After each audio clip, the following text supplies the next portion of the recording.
Hi ನಮಸ್ಕಾರ. Idea ನ್ಯೂಸ್ಗೆ ಸ್ವಾಗತ. ವೀಕ್ಷಕರ, ಇಂದಿನ ಕಾರ್ಯಕ್ರಮ ಏನು ಅನ್ನೋದನ್ನ ನೋಡೋಣ. ಇವತ್ತು ನಾವು ಕೋಲಾರ ಜಿಲ್ಲಾ ಮುಳಬಾಗಿಲು ತಾಲೂಕಿನ ಗೋಕುಲ್ ನಗರದಲ್ಲಿದ್ದೀವಿ.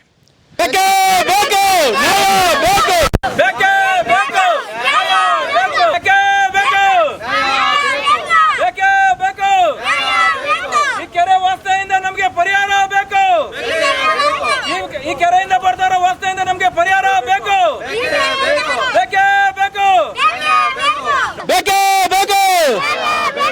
ಸೊ ಗೋಕುಲ್ ನಗರ ಇದು ಸುಮಾರು ವರ್ಷಗಳಿಂದ ಇಲ್ಲಿ ಪ್ರಶಾಂತವಾದಂತಹ ಒಂದು ಸ್ಥಳ. ಈ ಸ್ಥಳದಲ್ಲಿ ಒಂದು ಕೆರೆ ಇದೆ. ಸುಮಾರು ವರ್ಷಗಳಿಂದ ಈ ಕೆರೆಯಲ್ಲಿ ನೀರು ಚೆನ್ನಾಗಿತ್ತು. ಆದರೆ 2-3 ವರ್ಷಗಳಿಂದ ಕೂಡ ನೀರು ಕುಲುಷಿತವಾಗಿದೆ. ಆದರೆ ಇದುವರೆಗೂ ಯಾವ ಅಧಿಕಾರಿ ಕೂಡ ಸ್ಥಳಕ್ಕೆ ಬರಲಿಲ್ಲ. ಈ ಕೆರೆ ಕುಲುಷಿತ ಆಗೋದಕ್ಕೆ ಕಾರಣ ಏನು? ಸುಮಾರು ಜನರು ಹೇಳ್ತಾರೆ, ಇವತ್ತು ಈ ಕೆರೆಗೆ ಡ್ರೈನೇಜ್ ಬರುತ್ತೆ, ಸಿಲಿಂಡ್ ನೀರು ಬರುತ್ತೆ, ಮತ್ತೆ ಬೇರೆ ಬೇರೆ ಫ್ಯಾಕ್ಟ್ರೀಸ್ ನೀರು ಬರ್ಬೋದು, ಅಥವಾ ಚಿಕನ್ ಮಟನ್ ಗಲೀಜು ಸುಮಾರು ಜನರು ಸುಮಾರು ಅಂಗಡಿಗಳಿಂದ ಕೂಡ ಎತ್ಕೊಂಡು ಬಂದು ಈ ಕೆರೆಯಲ್ಲಿ ಆಗ್ತಾ ಇದ್ದಾರೆ. ಅದರಿಂದ ವಾಸನೆ ಬರುತ್ತೆ ಅಂತ ಹೇಳಿ ಕೂಡ ಹೇಳಿದ್ದಾರೆ. ಎಸ್, ಇವತ್ತು ನಾವು ಸ್ಥಳದಲ್ಲಿದ್ದೀವಿ ನೋಡಿ. ಇದೆಲ್ಲ ನೋಡ್ತಾ ಇದೆ, ಇದು ಕೆರೆ ಕೋಡಿ ಸೋಮೇಶ್ವರ ಕೆರೆ ಅಂತಾರೆ ಇದನ್ನ. ಇದು ಮುಂಭಾಗ ಒಂದು ಪಾರ್ಕ್ ಇದೆ, ಪಕ್ಕದಲ್ಲಿ ರಸ್ತೆ ಇದೆ. ಆದ್ರೆ ಕೋಡಿ ಹೋಗುವ ಸ್ಥಳದಲ್ಲಿ ಸುಮಾರು ಮನೆಗಳಿದೆ. ಆದ್ರೆ ಈ ಮನೆಗಳಿಗೆ ಇವತ್ತು ರೋಗಗಳು ಶುರುವಾಗಿದೆ. ಇಷ್ಟಕ್ಕೂ ರೋಗ ಶುರುವಾಗಿರೋದು ಯಾಕೆ?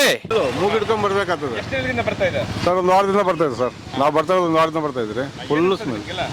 ಫುಲ್ ಅಸಹ್ಯ ಸರ್. ಬರಲೇ ಗಡಿಜತ್ತೆ ಸಮಸ್ಯೆ. ಹೋಗ ಬರೋವಾಗ ಎಲ್ಲ ಸ್ಮೆಲ್ಲು, ಓದಕ್ಕಾಗ್ತಾ ಇಲ್ಲ. ಈ ಕಡೆ ಬರೋವಾಗ ಎಲ್ಲ ಸ್ಮೆಲ್ಲೆ.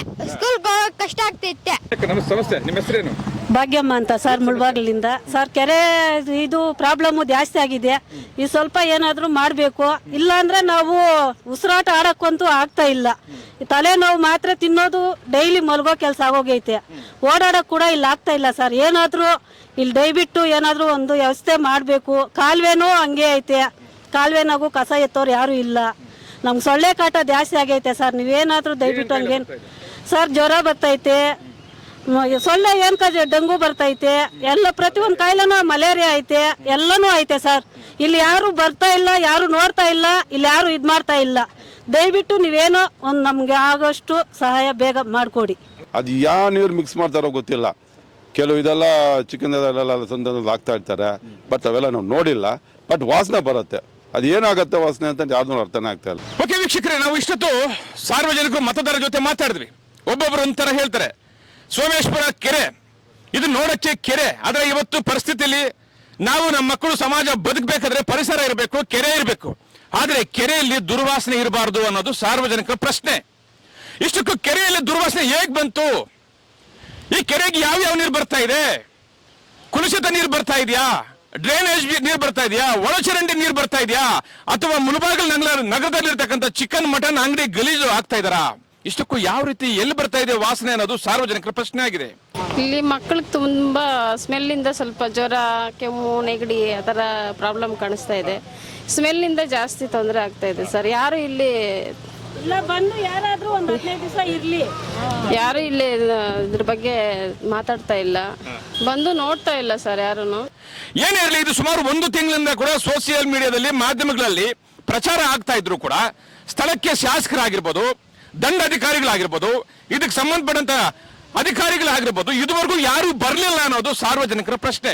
ಈ ವಾಸನೆಯಲ್ಲಿ ಎಷ್ಟು ದಿನ ಬದುಕಕ್ಕಾಗುತ್ತೆ ಸರ್? ನಾವು ತುಂಬಾ ವಾಸನೆ ಬರುತ್ತೆ. ಗಾಳಿ ಬಂದ್ರೆ ಮಕ್ಳಿಗೆ ಹುಷಾರಿಲ್ಲ, ಜ್ವರ ಐತೆ, ಕೆಮ್ಮು ಐತೆ, ನೆಗಡಿ, ಕೋಲ್ಡ್ ಎಲ್ಲ ಇದೆ. ನಮಗೂ ಇಲ್ಲಿ ಓಡಾಡಕ್ಕಾಗಲ್ಲ. ಮಕ್ಕಳೆಲ್ಲ ಬಂದು ಇಲ್ಲೇ ಸ್ಕೂಲ್ ವ್ಯಾನ್ ಹತ್ತಿಸ್ಬೇಕು. ಇಲ್ಲೇ ನಿಂತಿರೋದು ಎಷ್ಟೊತ್ತಂತ ಈ ವಾಸನೆಯಲ್ಲಿ ನಿಲ್ಲಕ್ಕಾಗುತ್ತೆ?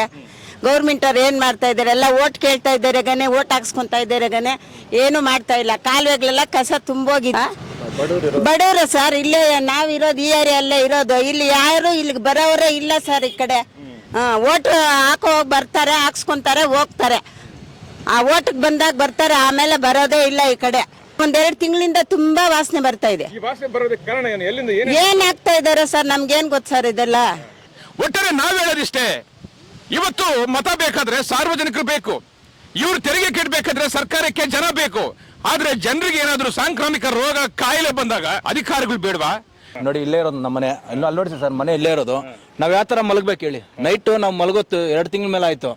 ಕಿಟಕಿ ಮುಚ್ಚಿದ್ರೆ ಕೂಡ ಸ್ಮೆಲ್ ಬರ್ತಾ ಇದೆ. ಮತ್ತೆ ಇಲ್ಲಿ ನೋಡಿ RK ಇಂಟರ್ನ್ಯಾಷನಲ್ ಸ್ಕೂಲ್ ಇದೆ, ಅಲ್ಲಿ ಮುಂದ್ಗಡೆ ಅಲ್ಲಿ ಮಕ್ಕಳು ಸುಮಾರು 1,000 ಜನ ಮೇಲೆ ಓದ್ತಾ ಇದ್ದಾರೆ. ಅಲ್ಲಿರೋ ಮಕ್ಕಳ ಪರಿಸ್ಥಿತಿ ಏನು, ಆಲ್ರೆಡಿ ಏರಿಯಾದಲ್ಲಿ ಗಂಟಲು ನೋವು, ಕೆಮ್ಮು, ಜ್ವರ ಪ್ರತಿಯೊಂದು ಬಂದಿದೆ. ಅಲ್ಲಿ ನೋಡಿ ಕಸ ಇದೆಲ್ಲ ಬ್ಲಾಕ್ ಆಗಿ ತುಂಬಾ ಸ್ಮೆಲ್ ಬರ್ತಾ ಇದೆ, ವಾಟರ್ ಎಲ್ಲ ಪೊಲ್ಯೂಷನ್ ಆಗಿದೆ. ಸೊ ಇದರಿಂದ ದಯವಿಟ್ಟು ಗೌರ್ಮೆಂಟು ಮತ್ತು ನಮ್ಮ DC ಅವರು, ಏರಿಯಾ MLA ಇರ್ಬೋದು, ಕೌನ್ಸಿಲರ್ ಇರ್ಬೋದು, ಬಂದು ಕೂಡಲೇ ಕ್ರಮ ಕೈಗೊಂಡಿಲ್ಲ ಅಂದರೆ ನಾವು ರೋಡ್ ಬ್ಲಾಕ್ ಮಾಡ್ತೀವಿ. ಏನು ಮಾಡ್ತಾ ಇದ್ದಾರೆ ಸರ್? ನಾವು ಸುಮಾರು ದಿನದಿಂದ ಹೇಳಿದ್ದೀರಿ, ನಾವು ಬಡವರು ಇಲ್ಲಿರೋರೆಲ್ಲ ಕೂಲಿ ಕಾರ್ಮಿಕರು ಎಲ್ಲ ಇರೋದು, ನಾವು ನಮ್ಮ ಕೈಯಲ್ಲಾಗಿದ್ದು ನಮ್ಗೆಲ್ಲಿಗೆ ಹೇಳ್ಬೇಕು ಅನ್ನೋದು ನೀಟಾಗಿ ಗೊತ್ತಿಲ್ಲ, ಹೇಳಿದ್ದೀರಿ. ಅದನ್ನ ಯಾರು ಕ್ರಮ ತಗೊಳ್ಳಿಲ್ಲ ಅಂದರೆ ನಾವು ಹೆಂಗೆ ಬದುಕಬೇಕು ಹೇಳಿ? ಇಲ್ಲೇನು ಕಾನೂನು ಇದೆಯಾ, ಸೊತ್ತೋಗಿದೆಯಾ ಅಂತ ನಮ್ಗೆ ಅರ್ಥ ಆಗ್ತಾ ಇಲ್ಲ. ಸ್ಮೆಲ್ ಅಂದರೆ ಸರ್ ಆ ಕಡೆ ಡ್ರೈನೇಜ್ ವಾಟರ್ ಎಲ್ಲ ಇದೇ ಕೆರೆಗೆ ಬರುತ್ತೆ. ಮತ್ತೆ ಫುಲ್ಲು ಈ ಅಂಗಡಿಗಳವರು ಎಲ್ಲ ಈ ಚಿಕನ್ದು ವೇಸ್ಟು ಅದು ಇದು ಎಲ್ಲ ಎತ್ಕೊಂಡ್ಬಂದು ಈ ಕೆರೆಗೆ ಅಟ್ಟೋದು, ಅದರಿಂದ ಜಾಸ್ತಿ ತೊಂದರೆ ಆಗ್ತದೆ. ಈ ಕಡೆ ಮನೆಗಳಲ್ಲಿ ಚಿಕ್ಕ ಮಕ್ಕಳಿದ್ದಾರೆ ಸರ್. ನಮ್ಮ ಮನೆಯಲ್ಲೇ ಮಕ್ಕಳಿಗೆ ನನ್ನ ಮಗನಿಗೂ ಜ್ವರ, ನನಗೂ ಜ್ವರ, ನಮ್ಮ ಮಗಳಿಗೂ ಜ್ವರ. 4 ದಿನದಿಂದ ನಾವು ಹಾಸ್ಪಿಟ್ಲ್ ಟ್ರೀಟ್ಮೆಂಟ್ ತೊಗೊತಾ ಇದ್ದೀವಿ. ಅಲ್ಲ ನಾವು ಹೋಗಿ ಎಲ್ರಿಗೂ ನಾವು ಇದು ಮಾಡಿದ್ಮೇಲೂ ಏನು ಆಕ್ಷನ್ ತಗೊಳ್ಳಿಲ್ಲ ಅಂತ ಹೇಳಿದ್ರೆ ಏನು ಅದು ಯಾವ ಥರ ಇದು ಅಂತ ನಮಗಂತೂ ಅರ್ಥ ಆಗ್ತಾ ಇಲ್ಲ.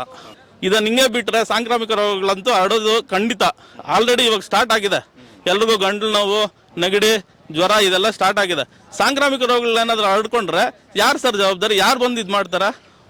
ಪರಿಸರ ಚೆನ್ನಾಗಿರ್ಬೇಕು. ಆ ಪರಿಸರ ಚೆನ್ನಾಗಿರ್ಬೇಕು ಅಂದರೆ ಇದು ಸೋಮೇಶ್ಪಾಳ್ಯ ಕೆರೆ ಅಂದರೆ ಪುರಾಣ ಪ್ರಸಿದ್ಧ ಸರ್. ಇದೇ ವಿರೂಪಾಕ್ಷಿಗೆ ಅವನಿಗೆ ಹೋಗೋ ಮೈನ್ ರೋಡ್ ಇದೆ. ಇಲ್ಲಿ ವಿಪರೀತ ವಾಸನೆ ಬರ್ತಾ ಇದೆ. ನಮಗೂ ಅವ್ರಿಗೆ ಹೇಳಿ ಸಾಕಾಗಿದೆ. ಇಲ್ಲಿ ತುಂಬಾ ಜನ ಅನಾರೋಗ್ಯಕ್ಕಾಗಿ ಹಾಸ್ಪಿಟಲ್ ಪಾಲಾಗಿದ್ದಾರೆ. ಎಷ್ಟು ಹೇಳಿದ್ರು ಅವ್ರಿಗೆ ಏನು ಗಮನಕ್ಕೆ ಬರ್ತಾ ಇಲ್ಲ. ಅದೇ ಎಲ್ಲರೂ ಖರ್ಚು ಇಟ್ಕೊಂಡು ಓಡಾಡ್ತಾ ಇದ್ದಾರೆ. ಸ್ವಲ್ಪ ಜನ ಈ ಕಡೆ ಬರೋದೇ ಬಿಟ್ಬಿಟ್ಟಿದ್ದಾರೆ. ಸುಮಾರು ಒಂದು 20 to 25 ಜನ ಹಾಸ್ಪಿಟಲ್ ಪಾಲಾಗಿದ್ದಾರೆ. ನಿನ್ನೆ ಮುನ್ಸಿಪಲ್ ಆಫೀಸರ್ ಅವ್ರು ಬಂದಿದ್ರು, ಮೇಡಮ್ ಬಂದಿದ್ರು. ಅವ್ರು ಇಟ್ಕೊಂಡಿದ್ದೇನೋ ಸರಿ ಸರ್ ನಾವು ಹೇಳ್ತೀವಿ, ನಾವು ಏನು ಮಾಡೋದಕ್ಕೂ ಸಿದ್ಧ ಇದ್ದೀವಿ ಅಂತ ಮೇಡಮ್ ಹೇಳಿದ್ರು. ಮಾಡೋಕ್ಕಾಗಲ್ಲ, ನಾವೇನೇ ರೋಡ್ ಬ್ಲಾಕ್ ಮಾಡಿಬಿಟ್ಟು ಇನ್ನು ನಮ್ಮ ಕೆಲಸ ನಾವು ಮಾಡಬೇಕಾಗ್ತದೆ. ಈ ವಾಸನೆಯಿಂದ, ದುರ್ವಾಸನೆಯಿಂದ ಮಕ್ಕಳಿಗೆ ಕಾಯಿಲೆ ಬರ್ತಾ ಇದೆ. ಈ ರೋಡಲ್ಲಿ ಓಡಾಡಕ್ಕಾಗ್ತಾ ಇಲ್ಲ. ದಯವಿಟ್ಟು ಇದಕ್ಕೆ ನ್ಯಾಯ ಕೊಡಿಸ್ಬೇಕು ಅಂತ ತಮ್ಮಲ್ಲಿ ವಿನಂತಿಸುತ್ತೇವೆ. ಬೇಕೇ ಬೇಕು, ಬೇಕೇ ಬೇಕು, ಬೇಕೇ ಬೇಕು. ವಿರೂಪಾಕ್ಷಿಗೆ ಹೋಗ್ಬೇಕು ಅಂದ್ರೂ ಇದೇ ರೋಡಲ್ಲಿ ಹೋಗ್ಬೇಕು, ಅವನಿಗೆ ಹೋದ್ರೂ ಇದೇ ರೋಡಲ್ಲಿ ಹೋಗ್ಬೇಕು. ಎಲ್ಲ ಜನ ಎಲ್ಲ ಮಾಸ್ಕ್ ಹಾಕೊಂಡು ಈ ರೋಡಲ್ಲಿ ಹೋಗ್ಬೇಕು ಅಂದ್ರೆ ಮೂಗ್ ಮುಚ್ಕೊಂಡು ಹೋಗ್ತಾರೆ ಸರ್. ಧಿಕ್ಕಾರ ಧಿಕ್ಕಾರ ಧಿಕ್ಕಾರ ಧಿಕ್ಕಾರ ಧಿಕ್ಕಾರ ಧಿಕ್ಕಾರ.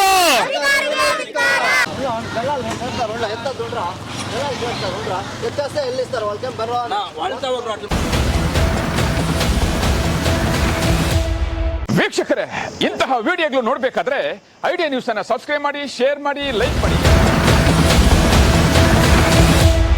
ನಮಸ್ತೆ ಎಲ್ಲ ನನ್ನ ಪ್ರೀತಿಯ ಕನ್ನಡಾಭಿಮಾನಿಗಳಿಗೆ, ಕಲಾಭಿಮಾನಿಗಳಿಗೆ ನಿಮ್ಮ ಪ್ರೀತಿಯ ಶಿವಾರ ಉಮೇಶ್ ಮಾಡೋ ನಮಸ್ಕಾರಗಳು. ಕೋಲಾರದ ಸಮಸ್ತ ಬಂಧುಗಳು, ಕರ್ನಾಟಕದ ಎಲ್ಲ ಕಲಾಭಿಮಾನಿಗಳು, ಕನ್ನಡಾಭಿಮಾನಿಗಳು ಈ ಐಡಿಯಾ ನ್ಯೂಸ್ ಚಾನಲ್ನ ಸಬ್ಸ್ಕ್ರೈಬ್ ಮಾಡ್ಕೊಳ್ಳಿ, ಬೆಂಬಲಿಸಿ, ಆಶೀರ್ವದಿಸಿ, ಆನಂದಿಸಿ, ವಿವೇಚಿಸಿ, ವಿಚಾರಿಸಿ. ಐಡಿಯಾ ನ್ಯೂಸ್ ಚಾನಲ್ಗೆ ತಾವೆಲ್ಲರೂ ಕೂಡ ಚಂದರ್ರಾಜ್.